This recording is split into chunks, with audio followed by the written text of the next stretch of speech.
Morning, everybody. I work in the eligibility team at EML. So our primary role is to assess, investigate new workers' compensation claims when they come in, and then we determine whether those claims should be accepted. And we make those decisions based on legislation in Victoria. For new claims, it's generally the Workplace Injury Rehabilitation and Compensation Act. So what I wanted to discuss today is just a basic overview of a number of important topics relating to the eligibility of workers' compensation claims generally, but with a mental injury context. So firstly, I'm just going to discuss the elements for an acceptable claim, what makes an acceptable claim in Victoria under the Victorian workers' compensation legislation. Then I'd like to have a bit of a discussion about the worker's perspective and perception of events in the workplace and how that can influence a workers' compensation claim and the determination of a workers' compensation claim. We're going to have a bit of a discussion about pre-existing injuries, particularly how they can affect eligibility for workers' compensation claims, and a bit of misconceptions about how a person with a pre-existing psychological or mental injury can become eligible for workers' compensation following subsequent incidents at work. And then I'm going to round it off with just a discussion about the rejection and exclusion grounds that are available under the Victorian legislation for mental injury claims. So just starting off in relation to workers' compensation mental injury claims, the first element that needs to be met is that a worker has sustained a diagnosable mental injury. So when we say diagnosable mental injury, it generally is something more than stress. It's generally a diagnosis that's been confirmed by an appropriate expert physician. Most of the time it is a psychiatrist. In our space, when we deal with workers' compensation claims involving psychological injuries, most of the time, for the vast majority of claims, having the worker assessed by an independent psychiatrist, an independent medical expert, is essential to ensure that a worker has actually sustained a diagnosable injury. So when a psychiatrist, a medical expert, makes that decision or provides that diagnosis, they do that in accordance with specific criteria that they're accredited to assess. It's called the DSM-5 criteria. So that's crucial. The reason why it's crucial is pretty clear. If a person hasn't sustained a diagnosable injury, generally speaking, then they haven't satisfied an element to have an acceptable workers' compensation claim. If a diagnosable injury has been sustained by a worker, diagnosable mental injury, psychological injury, there are essentially two different tests that can apply depending on whether that injury is a new injury or if it's considered to be what's commonly referred to as an aggravation injury. So I say aggravation injury, but it can include an aggravation, exacerbation, deterioration, acceleration, or recurrence of a pre-existing psychological injury or condition. So if we are dealing with a new psychological injury that's been sustained, the person or the claim needs to indicate, the evidence needs to indicate that injury arose out of or in the worker's employment. If we're dealing with an aggravation injury, then the test is, has that person's employment significantly contributed to the development of that injury? So when we are making those determinations, there's one part of psychological injury claims that can be particularly difficult for employers to manage, and that's in relation to the worker's perception of events. An employer can control events within their workplace to a degree. A lot of the time what can't be controlled in most circumstances is how someone will perceive certain events in the workplace. Now that's very important when we talk about psychological injuries and workers' compensation, because the central and key consideration for eligibility for workers' compensation is the worker's perception of events. So has there been verified events in the workplace? Was there a genuine reaction to those events by the worker? Okay, so the reaction needs to be within context of what's happened within the workplace. So it can't be fantasy, it can't be made up of something that's come out of thin air. There has to have been something verified within the workplace, but it doesn't have to be a rational perception. So mental injuries, psychological injuries, generally, they're subjective in nature. And that's why the worker's perception when we are assessing workers' compensation claims is a very, very important consideration for us. And again, when we're talking about how is best to address the risks associated with mental injuries and within the workplace, this is something that I've noticed in my role can be particularly difficult for employers. And an example would be a situation where we're talking about a workload issue with a worker. Nothing is mentioned to the employer, but that worker is struggling silently. Silently in respect of their relationship with their employer and their manager, but not necessarily all in all silent. So they go and see the GP and they seek treatment, do what they can to assist themselves through what is a difficult situation for them, none the wiser to the employer.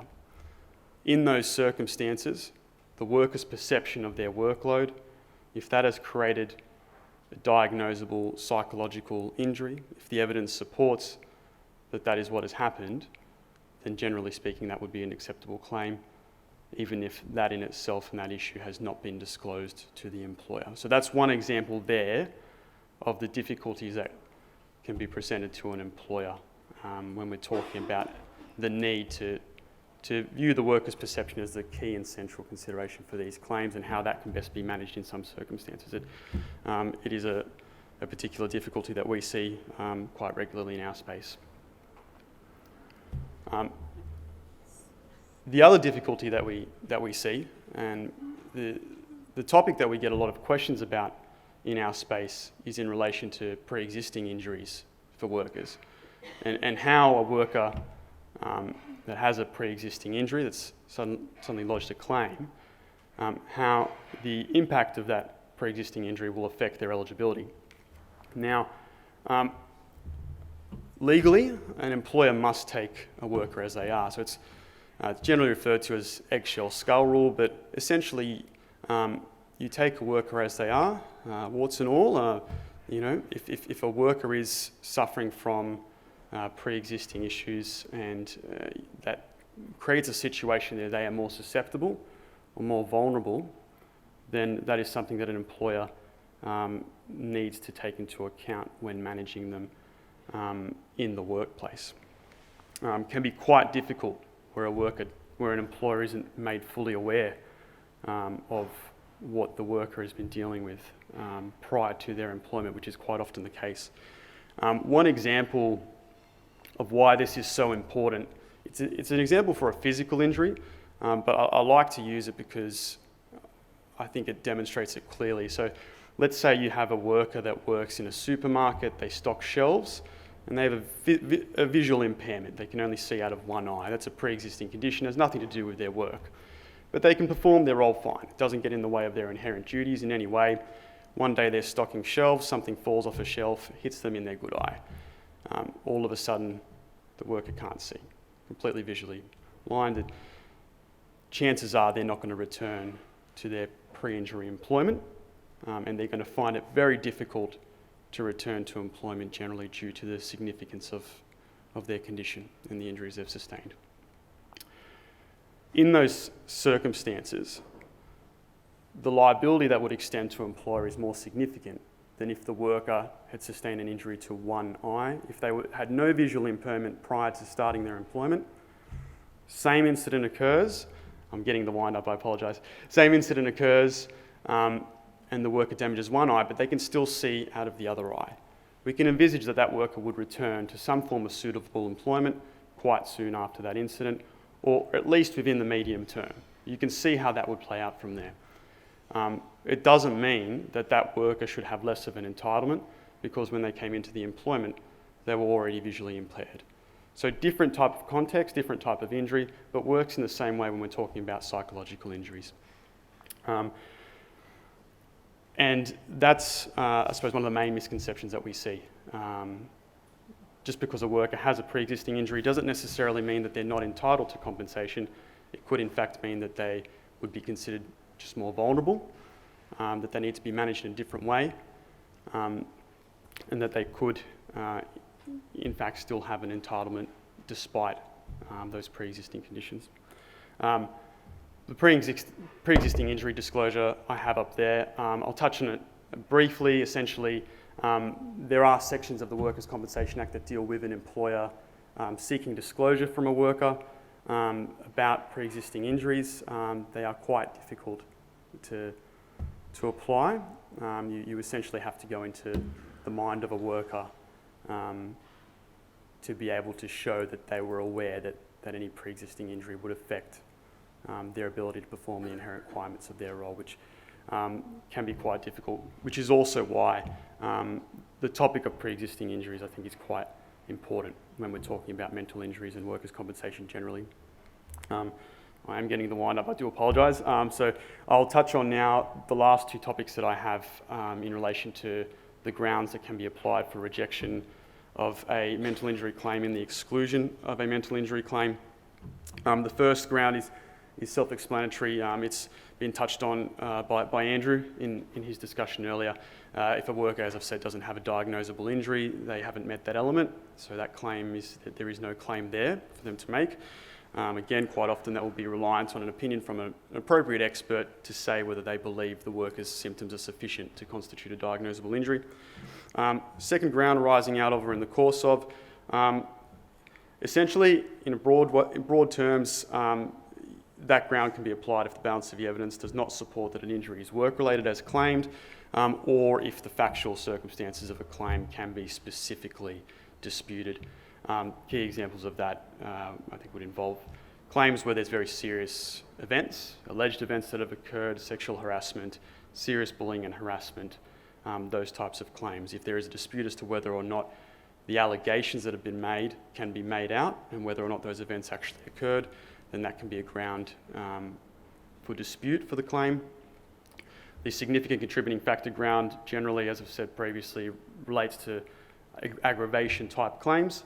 An example of where that can apply is where a worker does have severe pre-existing psychological conditions and mental health conditions, and evidence is obtained which indicates that they would likely have been in their situation that they are currently in incapacity and treatment-wise, regardless of their employment. There are a number of different factors that need to be considered when looking at that ground, but that is, I suppose, a broad way of indicating how that ground can be applied when we're talking about pre-existing injuries. And when it comes to those types of grounds, the medical evidence you get is very important. The final ground is the exclusion ground for management action, reasonable management action and expectation of management action. Touching on this quickly, the main, I suppose, the emphasis when it comes to applying this ground should be on that phrase there, whole or predominant cause of injury. Quite often that's what we find as being the difficulty in applying this ground. It can't be 50-50 as far as the cause is concerned. So if we're talking about if a worker has sustained an injury and management action taken on reasonable grounds in a reasonable manner has contributed to that injury, if it's an equal contributor to other issues in the workplace, then that ground cannot be applied. It has to be the whole or predominant cause of the worker's injury. Quite often it's the factual evidence that will lead us to making that kind of a determination if the factual evidence supports that type of ground being applied. It can be particularly difficult, like I said, when there are a number of different factors at play. An employer's procedures, policies, personnel file documents, so HR notes as far as discussions had with workers. In our experience, they're very important for these types of grounds to be applied. in conjunction with witness statements and, as I've said, the overall factual evidence of the claim. But there is a place there, and employers can protect themselves if they do manage issues with the workplace in a way that is recorded. For a scheme agent and eligibility side of things, we need to be able to show that action has been taken, that it was reasonable, and that it was done it was taken on reasonable grounds in a reasonable manner. The best way for us to do that is through documentary evidence from the employer about exactly what they've done. That essentially wraps up my discussion today. Apologies for going a bit over time. When a claim is not accepted in the eligibility space, quite often a worker will appeal that decision to the Accident Compensation Conciliation Service. Long name, it's a dispute resolution body for workers' compensation claims. I'd like to introduce Marguerite Darmody, the conciliation officer at the ACCS, to take it from here. Thank you.